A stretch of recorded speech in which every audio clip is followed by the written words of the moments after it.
Welcome to this week's episode of Insights.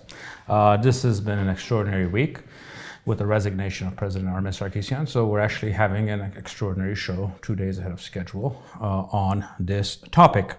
Let's start and recap how the last 48 hours went. On Sunday night, there was an announcement by the office of President Armen Sarkissian that he is resigning from his position. The reasons that he gave were multiple, but the primary ones was that his current position as president in the new constitutional format did not give him the authority to deal with the serious problems facing the country, which on that he's frankly 100% correct after the constitutional changes that happened during the old regime, which were actually designed to make a very powerful prime ministership post for President Sarkissian as he was transferring to becoming prime minister, has left the president rather powerless and more of a symbolic king-like figure rather than a serious political player. In reality, that explanation was rather suspect from the beginning because obviously the president is a very intelligent person and he obviously knew all the limitations of the office when he actually assumed the position in 2018.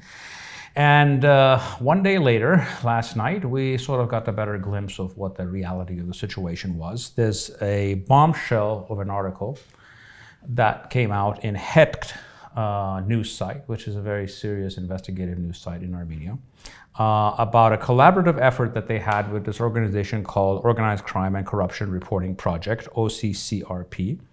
Who collaborated with Het on the issue that outlined that apparently President Armen Sarkissian had foreign citizenship during the period that he was president of Armenia.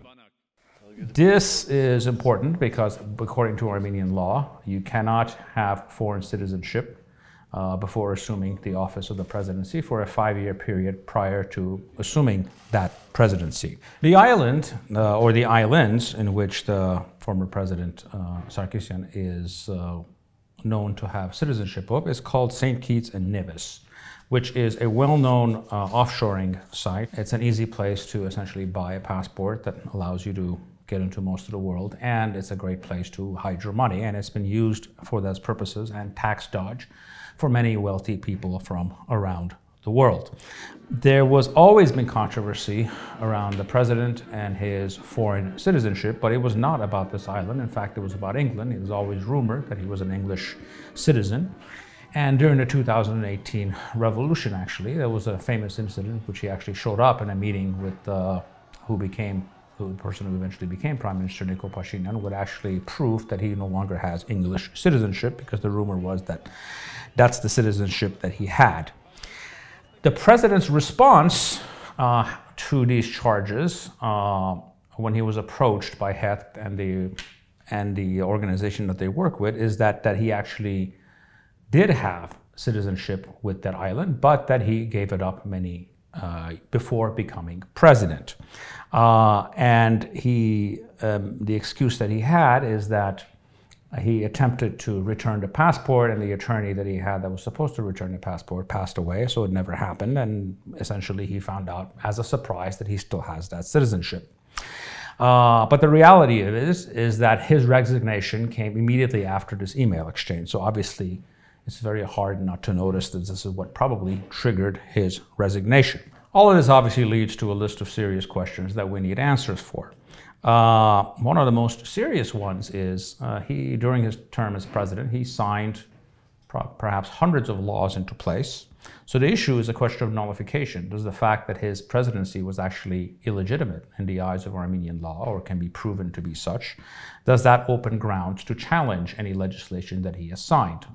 This is a question that we need to ask, and it's something that legal experts need to answer. The second thing, which I think is more of a personal nature, is his declared assets, when you have to declare your assets to the Armenian government when you're an elected official, is that he had $3 million, somewhere in that range, in his personal assets, which leads to the obvious question, because most people, even though $3 million is a lot of money, most people who have $3 million in assets do not need foreign passports or small islands in the Caribbean to handle their money, because you only have accounts like that when you have much, much larger amount of wealth. The third question actually, and this is something that we sort of avoided. It was obvious that after the failures in the war, the president actually made a political move, which failed, in trying to replace the prime minister and becoming prime minister and having all the great powers that go with that in the new constitutional system. Imagine if he has succeeded, what would we be dealing with now? Right now, we're dealing with a minor constitutional crisis because the president, in the big scheme of things, is rather powerless. If he was prime minister and he had to quit, we'd be dealing with a constitutional crisis that was quite serious. What we're seeing here is this is just a part of a pattern around the world of essentially predatory leaders. There's this worldwide elite that literally has little allegiance to the countries that they represent or work in, and they're interconnected with each other and have business all over the world. So for them, this citizenship, that citizenship, exchanging them, changing them is quite a normal thing, but that should never be acceptable to us. Let's move forward to see what comes next. Constitutionally, these are the rules as far as choosing a new president. Over no earlier than 25 days from the day that the president resigns, and no later than the 35 days after the president resigns, there's supposed to be a vote. There's actually, you start off with votes in parliament. First and foremost, in order to be nominated, a quarter of the parliament needs to nominate you. They need to essentially vote for you to become a nominee.